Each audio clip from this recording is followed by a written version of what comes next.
Setelah hal itu diperlihatkanlah Cuyun bertemu dengan Nona Huayan. Ia pun memberikan selamat karena Nona Huayan telah menguasai sepenuhnya keluarga Nanggong. Direspon oleh Nona Huayan, jika bukan karena bantuan dari Cuyun, bagaimana ia bisa menjadi kepala keluarga Nanggong? Nona Huayan pun menanyakan bagaimana caranya ia bisa membalas kebaikan dari Cuyun. Waduh, dengan apa ya? itulah. Ya nggak tahu lah. Namun Cuyun mengajak Nona Huayan pergi ke pavilion artefak kaisar. Ketika sampai sana, dikatakan oleh Nona Huayan, "Ini adalah warisan keluarga Nanggong kami." Cuyun mengakui layak menjadi generasi kaisar reinkarnasi karena di dalam alam emas hanya ada beberapa ribu artefak kaisar, tetapi Kaisar di Tianye memiliki lebih dari 3.000 senjata di tangannya. Saat itu Nona Huayan pun menemukan lonceng penenang jiwa. Cuyun pun menanyakan apakah itu lonceng penenang jiwa. Dijelaskan oleh Nona Huayan bahwa lonceng ini adalah harta pribadi dari Kaisar di Tianye. Biasanya tergantung pada pedang Phoenix dan itu bisa digunakan untuk menyerang jiwa semua lawan. Lantas Nona Huayan pun memainkan lonceng itu yang membuat Cuyun menjadi pusing. Ia pun melihat Nona Huayan seperti ada banyak, dan penglihatan Cuyun pun juga menjadi memudar. Dikatakan oleh Nona Huayan bahwa lonceng penenang jiwa ini sangat cocok untuk Cuyun. Mendengar hal itu, Cuyun bergumam bahwa ia dapat menembus ranah Martial Emperor kapan saja, dan ia bisa berhadapan dengan upaya perebusan tubuh oleh di Tianye. Bagaimana mungkin ia bisa membawa lonceng penenang jiwa ini? Terlihat Cuyun pun menolak lonceng tersebut dan menegaskan bagaimanapun juga ini adalah harta karun dari leluhur keluarga Nona Huayan dan ia tidak akan mengambilnya. Cuyun pun nampaknya akan memilih senjata yang cocok untuk teman-temannya. Setelah hal tersebut, Cuyun pun menemui Nona Yeling dan memberikan senjata untuk Nona Yeling. Tongkat ini disebut tongkat anggur hijau, adalah kombinasi serangan dan pertahanan. Dari segi atribut lebih cocok daripada tongkat naga hijau milik Nona Yeling sebelumnya. Nona Yeling sangat berterima kasih kepada Cuyun. Ia juga mengeluarkan patung Cuyun yang diukir dari inti pohon wilau berusia 10.000 tahun. Ditambah lagi ada pun 3.000 cabang pohon wilau berusia 10.000 tahun. 3.000 patung dibangun dan didirikan di cabang pusat medis Lingyun. Kata Cuyun, Nona Yeling agak sedikit boros. Kata Nona Yeling, meskipun barang-barang ini berharga, juga tidak sebanding dengan 1/10 dari kebaikan hati Cuyun. Lalu tidak lama setelah itu muncullah ular besar milik Cuyun. Ia pun mengatakan bahwa ia membutuhkan patung inti wilau berusia 10.000 tahun. Pastinya Cuyun memberikannya jika itu yang dibutuhkan oleh ular piton besannya. Terlihat sepertinya ular besar itu memurnikan pohon wilau yang berusia 10.000 tahun tersebut yang entah apa tujuannya.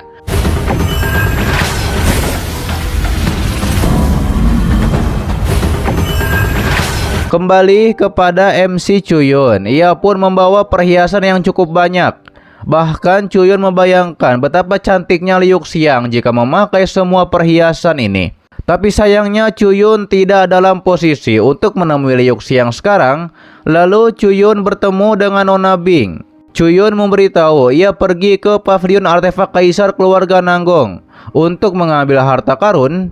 Ia pun memberikan sebuah harta bagi Nona Bing yang ternyata itu adalah tongkat matahari bertahtakan permata matahari. Dan ini adalah pasangan yang sempurna untuk api matahari Nona Bing. Nona Bing sangat senang karena akhirnya ia mendapatkan senjata kaisar yang cocok. Cuyun juga menitipkan perhiasan ini untuk Liu Xiang. Namun kata Nona Bing tidak perlu. Ia pun menyodorkan undangan dari Dongfang bahwa sebulan lagi Dongfang akan bertunangan dengan Liu Xiang. Dan berita ini sudah menyebar ke seluruh benua Qiankun. Nona Bing sedikit marah kepada Cuyun karena Cuyun saja yang masih tenggelam dalam cintanya kepada Liu Xiang, yang padahal jelas Dongfang berencana menggunakan kombinasi dengan Liu Xiang untuk memenangkan perhatian Supreme Kaisar Kayu dan kendali atas keluarga Dongfang. Di sisi lain, Liu Xiang juga hanya ingin mendapatkan dukungan Supreme Kaisar Kayu, yakni untuk menjadi Supreme Emperor kelima umat manusia. Dikatakan oleh Nona Bing bahwa Chuyun bersedia melakukan apa saja untuk Liu Xiang. Dia sangat hebat begitu mendapatkan kekuasaan. Justru Liu Xiang mencampakkan Chuyun dan pastinya itu tidak tahu terima kasih. Waduh, bener juga. Harusnya ya udah buang aja Liu Xiang. Kalau nggak mau sama Nona Bing dan sama Yeling, ya udah dua-duanya sama admin aja diborong gitu. Nona Yeling sama Nona Bing kalau Chuyun nggak mau. Aduh. Nona Bing pun akan pergi menemui Liu Xiang untuk meminta penjelasan. Namun Chuyun menghentikan Nona Bing dan menegaskan ini adalah pilihan dari Liu Xiang selama Liu Xiang baik-baik saja. Waduh, Chuyun masih aja yang kayak begitu, masih aja dia khawatir. Aduh, parah-parah nih Chuyun, udahlah. Selain itu, Dongfang juga memiliki kekuatan dan status. Dongfang itu lebih cocok untuk Liu Xiang daripada dirinya. Wah, kok Master Pedang menjadi ciut seperti ini, merelakan. Aduh. Chuyun nampaknya sudah lelah. Ia pun menunggu begitu lama dengan penuh kebodohan. Tidak ia sangka dalam waktu kurang dari sebulan Liu Xiang akan bertunangan.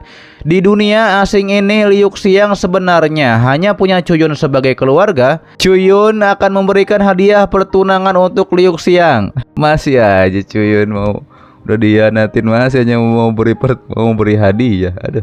Ia pun memerintahkan Nona Bing untuk mendapatkan kayu roh oriental mistik, bintang emas pegunungan barat, mutiara api surgawi, batu es wilayah utara, tanah dataran tengah, masing-masing itu 8 buah.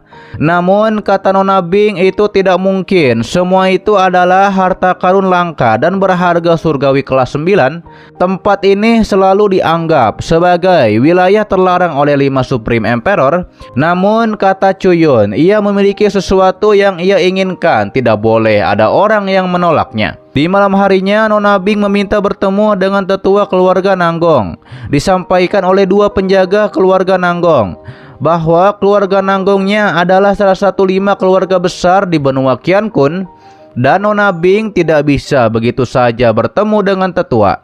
Namun dengan gertakan kekuatan Nona Bing, ia ingin bertemu dengan ketua keluarga.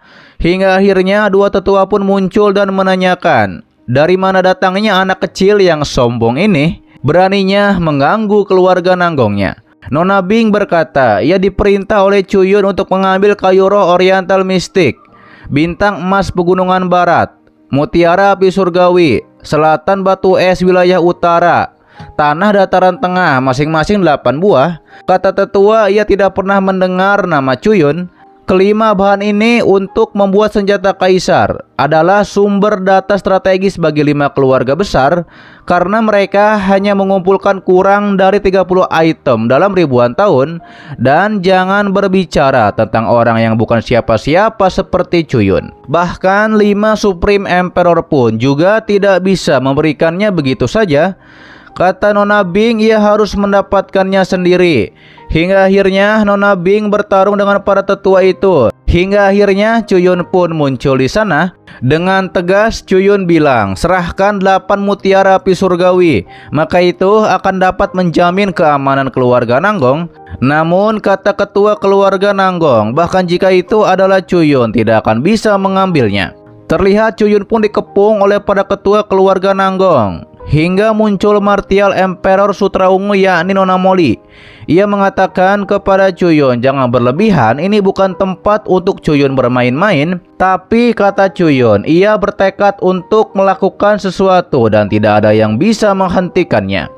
Kata Nona Moli, demi Yozai, ia akan memberikan mutiara api surgawi kepada Chuyun. Mendengar itu, Chuyun tertawa seperti orang gila. Ia pun mengakui memang benar Yozai adalah adiknya, tetapi ia selalu menjadi orang yang menjaga orang lain. Kapan ia membutuhkan seseorang untuk menjaganya? Direspon oleh Nona Moli, apa gunanya kita terus berdebat? Apakah Chuyun akan melakukan semuanya sendiri untuk melawan seluruh keluarga Nanggong? Namun kata Chuyun, biarkan teman-teman lama melihat kekuatan Chuyun yang sesungguhnya. Lantas Chuyun pun mengeluarkan tentara Abyssal. Para ketua pun mengetahui puluhan juta makhluk ini berada di ranah martial Emperor. Mereka tahu juga bahkan jika 5 keluarga besar bergabung, sulit untuk melawan para makhluk yang banyak ini. Chuyun mengatakan untuk terakhir kalinya serahkan 8 mutiara api surgawi. Maka itu dapat menjamin keamanan keluarga Nanggong. Jika berani mengatakan setengah tidak, maka Chuyun akan meratakan keluarga Nanggong. Hingga akhirnya Nona Moli pun memberikan 8 mutiara api surgawi kepada Chuyun. Chuyun pun akan membuatkan mas kawin yang termahal di dunia untuk Liu Xiang. Sementara dikatakan oleh Nona Moli, sepertinya seluruh benua Qiankun akan segera berubah dikarenakan oleh Chuyun.